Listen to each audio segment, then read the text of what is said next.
We need to glorify entrepreneurs and vilify them less. Like Donald Trump made a ton of money. That's cool. When the oil companies have record profits, you don't go, ew, gross, record profits? I want them to make record losses. Next. Recognize the West is the best. I want more. This is, I will admit, pretty offensive. I'm a Western chauvinist. I've lived all over the world. I know a lot about other cultures, and I know how much they suck shit. Okay? Multiculturalism reeks. And we see this every day with every attack. These jihadists go, well, I'm told America sucks, so what else you got? Oh, we have this culture Islam that's super proud of itself and wants to blow everything up. I'm in. And we choose that. If we could be more chauvinistic and more proud and not be sent home on Cinco de Mayo from our own high schools for wearing an American flag shirt, you would see a ripple effect from that patriotism of a lot more great American things. We don't suck. We didn't start slavery. We ended it. Let's be a little more smug. Last, shut down the government.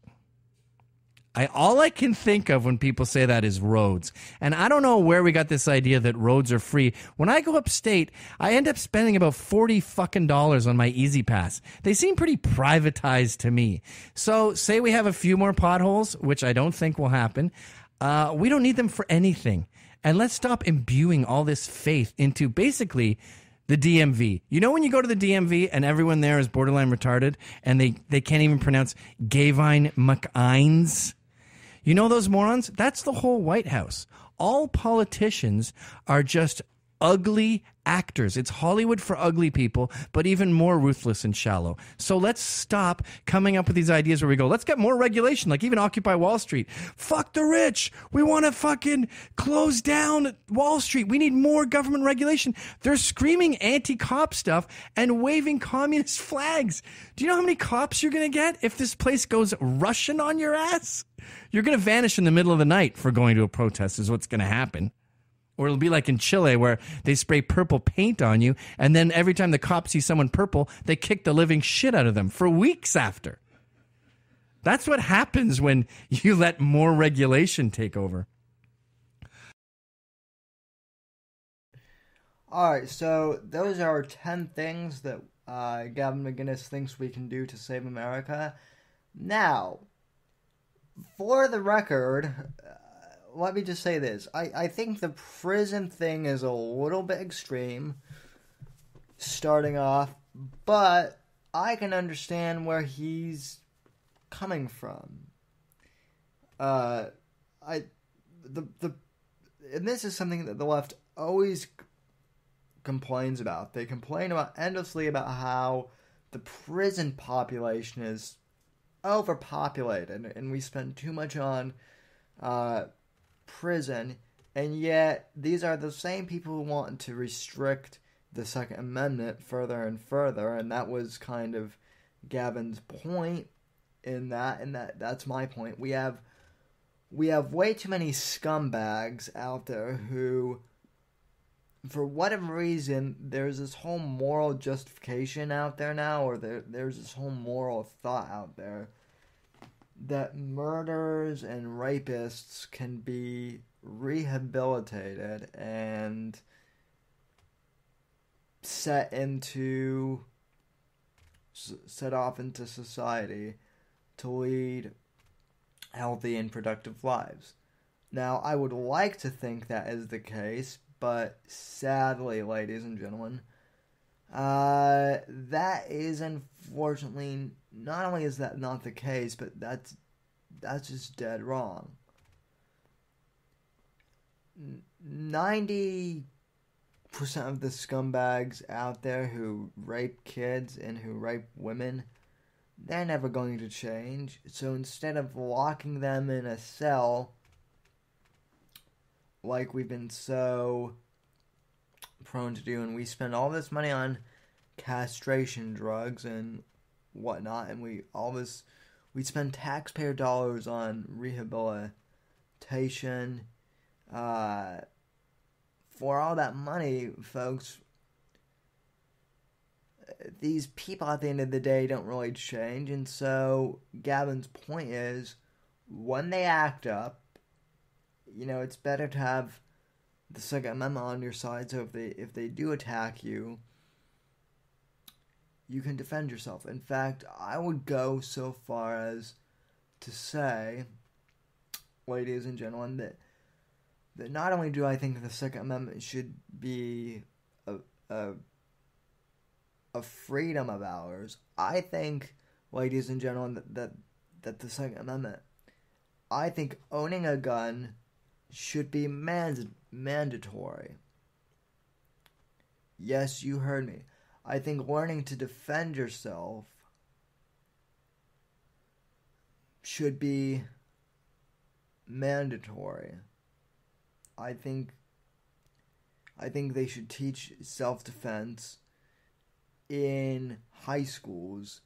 I think everyone should know how to at least fire a gun so that they can defend themselves if ever it's needed. You need firearms training in the military, right? Well, what about the citizens militia? I believe that average citizens should be able to defend themselves, which they are. But I believe that rather than allowing scumbags to just roam the streets and cause trouble, Americans should do their best to try and keep America safe. And ultimately, folks, those are the two big points that I want to get to with Gavin's tape. So in the remainder of this hour, I do want to go over two things. Some things that I like in terms of pop culture. Marvel's Daredevil on Netflix is coming back on March 16th, and I am super psyched for Season 2. They've already shown us Frank Castle, the Punisher.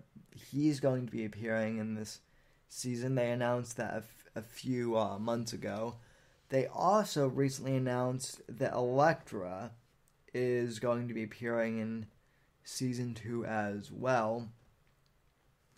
And this is exciting news. If you've followed me on Facebook or Twitter or on my blog, I have said that Daredevil on Netflix is one of the best television shows that I've seen in a long time. Although there are some people out there who don't really consider Netflix to be television, which, I can understand that. They like to use the term web series, but potato, you're looking at something on a screen. It's kind of the same thing as a television show. They have the same production values as television shows. The only thing is it's not aired on cable television. But by that same logic, technically sports events aren't on television. They're sports events, and yet they get broadcast on television anyway. And Netflix, you need a television to watch Netflix on of some kind, so it is a television show. Overall, I think I'm looking forward to that season, though, of Daredevil coming up. And the other thing that I've really gotten into, folks, is the clash over the past few months. I really got into the clash way back in high school, and then with London Calling, and then I recently started getting into them again. I don't really know exactly what turned me on to them again, but I just got excited about. I've just really been getting into punk music as a whole again, and so yeah, The Clash is a great band. All right, folks. Well, that does it for this episode. That just about wraps things up. We've been on for about an hour and a half almost. So I think I'm going to wrap it up. From all of us here at Next Gen Conservative, have a great evening and have a great week. Good night, God bless, and God save this great nation.